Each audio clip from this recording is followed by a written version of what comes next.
یہ کہانی ایک ایسی عالمہ کی ہے کہ جو پارسائی و پاکیزگی کا بے مثال پیکر تھی، لیکن جب اس کی جوانی نے پلٹی کھائی تو وہ شہوت و بے حیائی میں پورن سٹور سے بھی 2 ہاتھ آگے نکل گئی۔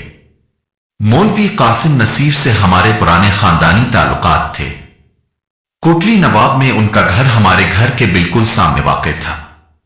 پہلے ان کے والد مولوی نصیر علی 40 برس تک ہمارے محلے کی مسجد کی امامت کر چکے تھے، اور ان کی وفات کے بعد یہ ذمہ داری ان کے 27 سالہ بیٹے مولوی قاسم کو مل گئی تھی۔ مولوی صاحب کی شادی 2 برس قبل گجرانوالہ سے ہوئی تھی، اور ان کی بیگم گجرانوالہ کے ایک مدرسے سے فارغ التحصیل عالمہ تھی۔ سائمہ قاسم سے 2 سال چھوٹی تھی۔ سائمہ سے نہ کبھی ملاقات ہوئی تھی، نہ کبھی سامنا ہوا تھا، اور نہ کبھی اسے دیکھا تھا۔ میری امی کی سائمہ کے ساتھ اچھی سلام دعا تھی۔ میری چھوٹی بہن زارا 5ویں جماعت کے پیپر سے فارغ ہوئی تھی، اور پڑھائی کا بوجھ کچھ کم ہوا تھا۔ چنانچہ امی نے سائمہ سے کہا کہ روز شام کو آ کر زارا کو پارا پڑھا دیا کرو تجوید کے ساتھ۔ ویسے تو سائمہ شاید یہ فرمائش نہ مان پاتی، لیکن دونوں گھروں کے درمیان محض چند فٹ کا فاصلہ ہونے، مولوی قاسم کے ساتھ ہمارے خاندانی تعلقات اور امی کی سائمہ کے ساتھ دوستی کی وجہ سے سائمہ ان کی یہ فرمائش مان گئی، اور مولوی صاحب نے بھی انہیں اجازت دے دی۔ چنانچہ یہ معمول بن گیا کہ روز شام 4 بجے سائمہ اپنے عبائے اور نقاب میں ہمارے گھر کی بیٹھک میں زارا کو پڑھانے آ جاتی۔ اس کلاس کا دورانیہ 1 گھنٹے ہوتا تھا۔ 5 بجے سائمہ واپس چلی جاتی۔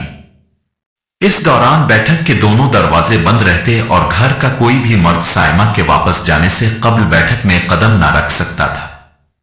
سائمہ کو ہمارے گھر آ کر زارا کو پڑھاتے 1 مہینہ ہوا تھا کہ پہلی مرتبہ سائمہ سے میرا سامنا ہوا کچھ یوں کہ ایک روز شام کے 5:15 بجے اچھی خاصی آندھی آ گئی۔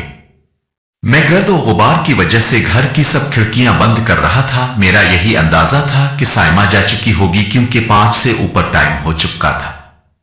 تو کب بیٹھک کی کھڑکی بند کرنے کے لیے اندر داخل ہوا تو یہ دیکھ کر ٹھٹک گیا کہ سائمہ اور زارا ابھی تک بیٹھک میں موجود تھیں۔ سائمہ کے جسم پر اس وقت عبائے موجود نہ تھا، کیونکہ وہ آ کر عبائے اتار دیتی تھی اور جانے سے پہلے دوبارہ پہن لیتی تھی۔ عبائے کے بغیر سائمہ پر نظر پڑتے ہی میرا دل جیسے اچانک ساکت ہو گیا۔ انتہائی خوبصورت نقوش اور کنلی رنگت اور سڈول جسم کی مانند سائمہ گویا دیکھنے میں ایک حور پری لگ رہی تھی۔ مجھے دیکھتے ہی سائمہ نے اپنے دوپٹے سے چہرہ ڈھک لیا، اور میں او سوری او کہہ کر واپس پلٹ گیا۔ وہ چند لمحے میرے سوچنے کا انداز بدل گئے۔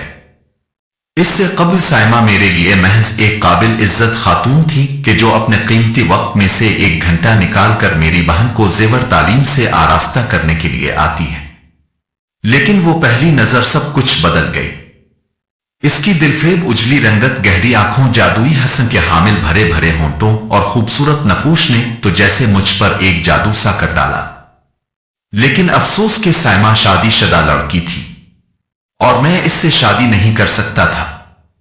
لیکن سائمہ سے دوستی کی تمنا میرے دل میں انگڑائی لے کر جاگ اٹھی۔ لیکن میں جانتا تھا کہ یہ کام ناممکنات میں سے ایک ہے۔ ایک تو سائمہ مذہبی گھرانے کی چشم و چراغ تھی، اوپر سے ایک مولوی کی بیوی، اور پھر ایک عالمہ بھی۔